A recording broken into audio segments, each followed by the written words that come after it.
राजपूत आज कुछ बुझे बुझे से दिखाई दे रहे हैं, क्या वजह है? क्या बहन मायावती के स्टैंड से क्यों उदास हो गए, निराश हो गए?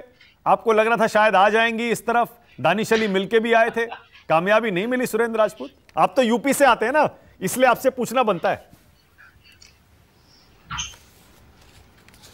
बहुत शुक्रिया मानक भाई।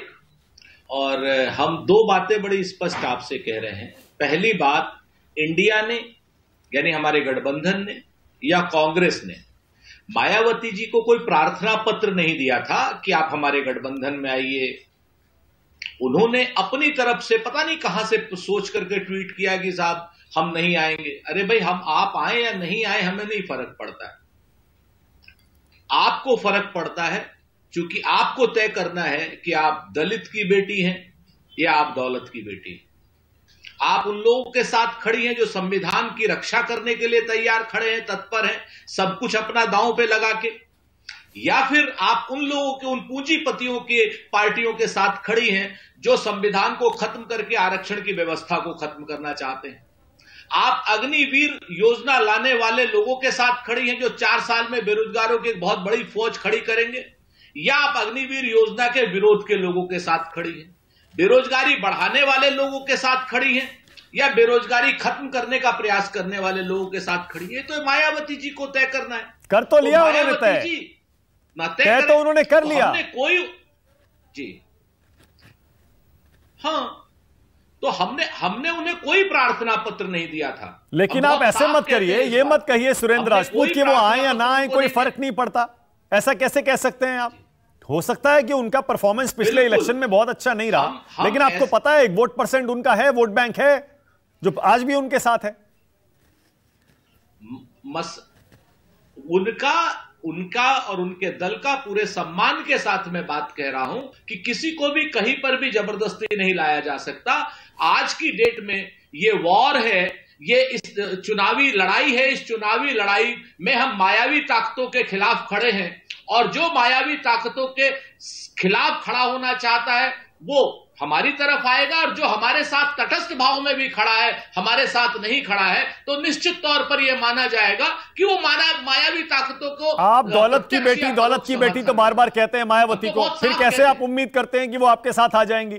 आप तो पहले से कहते आए हैं कि वो छुपे तौर पर बीजेपी का सपोर्ट करती आई हैं। हमने जब अगर वो बीजेपी का सपोर्ट करेंगी तो निश्चित तौर पर बीजेपी का सपोर्ट कहा जाएगा, क्यों नहीं कहा जाएगा उनको।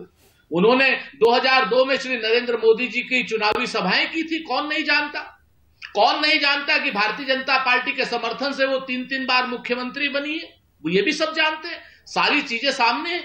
लेकिन उसके बाद भी उनकी जो प्राथमिक जिम्मेवारी है वो दलितों के प्रति है। अगर वो दलितों के आरक्षण विरोधियों के साथ खड़ी हो रही हैं, चाहे प्रत्यक्ष तौर पर चाहे परोक्ष तौर पर, तो उन्हें क्यों नहीं दौलत की बेटी कहा जाए? पर वो गेम तो आपका बिगाड़ देंगी सुरेंद्र राजपूत। जैसा मैंने बताया, आप तो यूपी से आते हैं, इसीलिए मैंने आपसे पहले पूछा। अगर वो अकेले लड़ेंगी, गेम बिगाड़ देंगी फिर तो आपका। मैं आपसे जिम्मेवारी से कहता हूं मानक भाई, कहते हैं ना कि समंदर ये तेरी खामोशी कुछ और कहती है, मगर साहिल पे टूटी कश्तियां कुछ और कहती हैं। और मेरी आंखों ने देखे इस शहर के कई मंजर, मगर अखबार की सुर्खियां कुछ और कहती हैं। आपको तय करना होगा कि आप जाति जनगणना करने वालों के साथ खड़ी हो या जाति जनगणना के विरोध में खड़ी हो। जब आप जाति जनगणना करने वालों के साथ नहीं हो तो यही माना जाएगा वो विरोध में खड़ी है, और जब विरोध में खड़ी है तो निश्चित तौर पर हमारे राजनीतिक आरोप पुष्ट होंगे इस बात से। और हम कोई व्यक्तिगत आरोप उनके ऊपर नहीं लगा रहे, व्यक्तिगत पूरा सम्मान है, लेकिन राजनीतिक आरोप हम पूरी तरीके से बादल को ला रहे हैं क्या मुंबई की बैठक में? दौलत की बेटी की तरीके से शिरोमणि अकाली दल आएगा क्या? खबर आ रही है उनको न्योता भेजा है आपने? अभी